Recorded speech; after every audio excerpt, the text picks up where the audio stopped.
நித்ரா பயனாளர்கள் அனைவருக்கும் இனிய வணக்கம். இன்று 2024 வருடம் செப்டம்பர் மாதம் 21ஆம் தேதி, குரோதி வருடம் புரட்டாசி மாதம் 5ஆம் நாள் சனிக்கிழமை. இன்றைக்கு என்ன விசேஷம்? சங்கடகர சதுர்த்தி மற்றும் மகாபரணி. யாரை வழிபடலாம்? கணபதியை வழிபட அபிவிருத்தி உண்டாகும். இன்றைய நாளில் யாருக்கெல்லாம் முன்னேற்றம் ஏற்படும் பார்க்கலாம் வாங்க. மேசராசி அன்பர்களே, எதையும் ஏற்றுக்கொள்ளும் மனப்பக்குவம் உண்டாகும். நினைவாற்றலில் இருந்து வந்த மந்தத்தன்மை விலகும். கடன் தொடர்பான பிரச்சனைகளில் பொறுமை வேண்டும். ஆடம்பர பொருட்கள் மீதான ஆர்வம் அதிகரிக்கும்.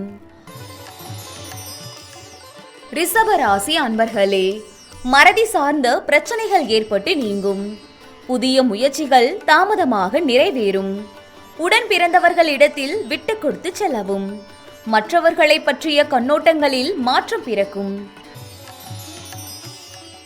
மிதுன ராசி அன்பர்களே, எதிராக இருந்தவர்கள் விலகிச் செல்வார்கள். உத்தியோகத்தில் சாதகமான வாய்ப்புகள் கிடைக்கும். நினைத்த பணிகளை செய்து முடிப்பீர்கள். உறவினர்களிடம் அனுசரித்து நடந்து கொள்ளவும். கடகராசி அன்பர்களே, குடும்ப உறுப்பினர்களிடத்தில் மனம் விட்டு பேசுவீர்கள்.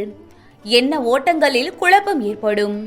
தாழ்வு மனப்பான்மையின்றி விவேகத்துடன் செயல்படவும்.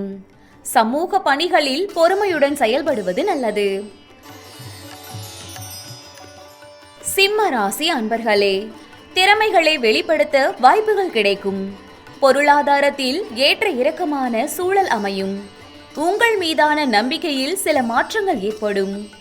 எதிலும் தனித்தன்மையுடன் செயல்படுவீர்கள். கன்னிராசி அன்பர்களே, குழந்தைகளிடத்தில் பொறுமை வேண்டும். சந்தேக உணர்வுகளால் கருத்து வேறுபாடுகள் ஏற்படும். திடீர் செலவுகளால் நெருக்கடிகள் உண்டாகும். உங்கள் மீதான நம்பிக்கையில் மாற்றம் ஏற்படும். துலாம் ராசி அன்பர்களே, தள்ளி போன சில வாய்ப்புகள் கிடைக்கும். மனதளவில் இருந்து வந்த குழப்பம் நீங்கி தெளிவு உண்டாகும். குழந்தைகளின் வழியில் ஒற்றுமை ஏற்படும். எதிலும் சுறுசுறுப்புடன் செயல்படுவீர்கள்.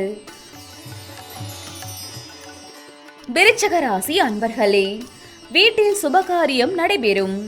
உடல் ஆரோக்கியம் மேம்படும். உயர்கல்வியில் முன்னேற்றமான வாய்ப்புகள் கிடைக்கும். மனதளவில் இருந்து வந்த குழப்பம் விலகும்.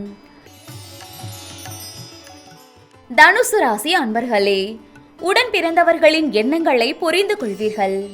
நீண்ட நாள் பிரார்த்தனைகளை நிறைவேற்றுவீர்கள். மனதளவில் புதிய சிந்தனைகள் உண்டாகும். கலைத்துறையில் மேன்மை ஏற்படும். மகர ராசி அன்பர்களே, அரசு வகையில் எதிர்பார்த்த உதவிகள் கிடைக்கும். வியாபார பணிகளில் மேன்மை உண்டாகும். பிள்ளைகள் பற்றிய புரிதல் ஏற்படும். பணிகளில் இருந்து வந்த கருத்து வேறுபாடுகள் குறையும். கும்பராசி அன்பர்களே, மனதளவில் புதுவிதமான தன்னம்பிக்கை ஏற்படும். சகோதர வகையில் அனுசரித்து செல்லவும். வாகன பயணங்களால் புதிய அனுபவம் கிடைக்கும். விளையாட்டுகளில் தடிப்பட்ட ஆர்வம் ஏற்படும். மீன ராசி அன்பர்களே, உறவினர்களின் வழியில் மகிழ்ச்சியான செய்திகள் கிடைக்கும். உயர் பொறுப்பில் இருப்பவர்களின் அறிமுகம் ஏற்படும். வியாபாரத்தில் பொறுமையுடன் செயல்படவும். பழக்க வழக்கங்களில் சில மாற்றங்கள் ஏற்படும். நண்பர்களின் வழியில் அனுசரித்து செல்லவும்.